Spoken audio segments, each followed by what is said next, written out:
اللي راه يتحوس على جبن طبيعي لكامل الوصفات الرمضانيه، تحشي به البوراك، ديري به لي كراطان، ديريه كامل في لي ساندويتش تاوعك باذن الله.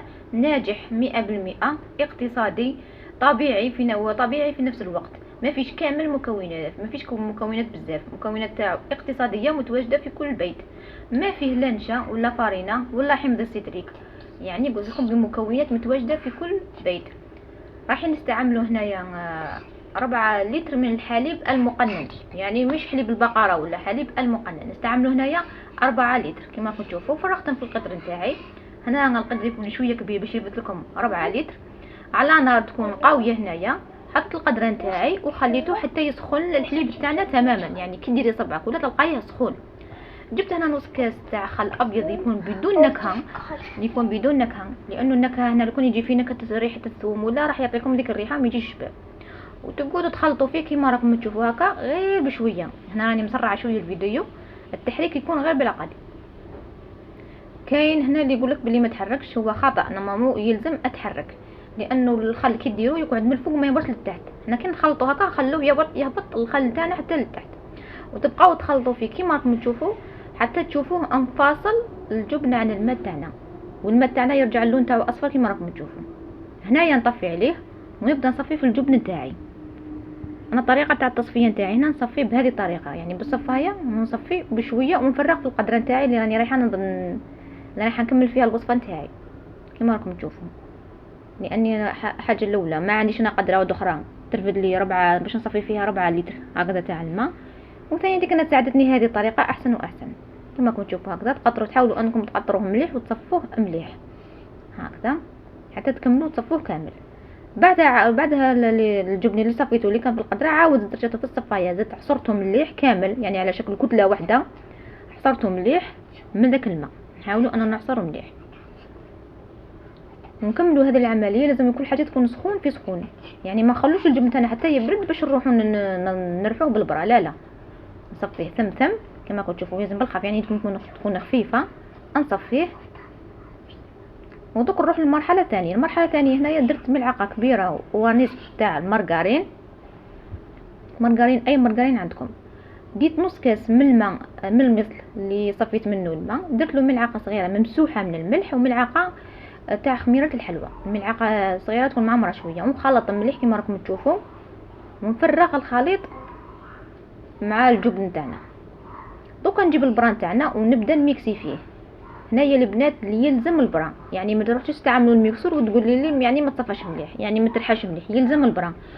وتقعدي يعني ترحي فيه هكذا لمده دقيقه حتى دقيقه ونص حتى تشوفي الخليط تاعك ولا ناعم وفيه واحد اللمعه. نكون كملنا الحين يعني تشوفوا القوام تاعو كيفاش.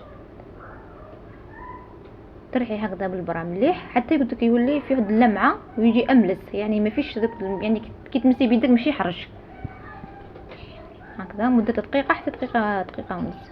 هايديك شوفوا فيه واحد تولي فيه واحد اللمعه ويبان بلي راه رطب كاع واش كاين. هنايا نروح نزيد له 3 قطع من الجبن مثلثات. هنا الجبن يعني عدد الحبات اختياري، تحبي ديري 4 تحبي ديري 3 تحبي ما ديريش كامل.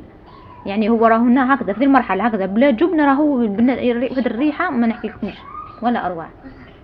نكمل نخلط هذاك شويه بالبرا فقط قسم يذوب لي ذاك الفرماج ويتجانس لي مع الجبن اللي نخدموا فيه هكا غير شويه برك ماشي بزاف، 20 ثانيه هكاك. رحت زدت له حبه تاع صفار البيض. هنا صفار البيض علاش نزيدوها؟ الحاجه الاولى يعني باش تعطينا اللون، زدنا شويه اللون اصفرار للجبن تاعنا. وثاني حاجه راح تخلينا الجبن تاعنا يجي متماسك، يعني ما يجيش مطلوب بزاف هكذا. زدت رحيته شويه بالبرا كما كنتوا شوفوا القوام تاعو. هاي لكم ها شد روحو يعني بلا ما زدنا ديال النار. دوك نروحوا للمرحله الثالثه. المرحله الثالثه نروحوا يعني على النار نقصوا كامل الفرن تاعنا على شكل شمعه كما راكم تشوفوا، نقصوا له كامل ونقعد نخلط. ما تنحوش كامل يديكم، غير تحطوه فوق النار احسبوا 5 دقائق. 5 دقائق وانتم تخلطوا وهو فوق النار على نار هاديه. حسبوا له 5 دقائق وطفوا عليه مع التحريك المستمر، ما تحبسوش من التحريك هكذا باش ما يلصقش معاكم وما يبش. وماذا بكم تهبطوا الجبن اللي راه مع الاطراف ما تخلوش لاصق باسكو ينشف سمسم. هكذا نكملوا بهذه الطريقه حتى تفوت لنا 5 دقائق. هاي لك باش ما زادت 5 دقائق. انا عندي هذا البيدون يرفد 2 كيلو. انا مع الاول كنت حاسبه يرفد كيلو، هو كبير يرفد لي 2 كيلو، 2 كيلو زياده.